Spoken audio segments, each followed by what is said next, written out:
শুরুটা কবে? আল্লাহ বলে আমি সূচনাহীন অতীত থেকে আছি। আমি এমন অতীত থেকে আছি যেই অতীতের কোনো সূচনা নাই। সুবহানাল্লাহ কইবেন না? আবার আমি সীমাহীন ভবিষ্যৎ পর্যন্ত থাকবো। সুবহানাল্লাহ পড়েন। এমন ভবিষ্যৎ যেটা সীমা নাই, এমন অতীত যেটা শুরু হয় নাই, তিনি হচ্ছেন আল্লাহ। চিল্লায় বলেন তিনি কে?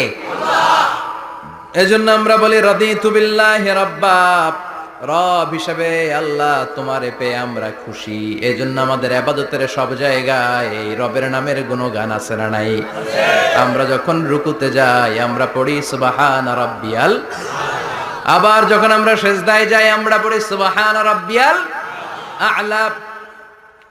রুকুতে গেলে সুবহানা রাব্বিয়াল আযীম, আবার যখন সিজদায় যাই তখন আমরা পড়ি সুবহানা রাব্বিয়াল আ'লা।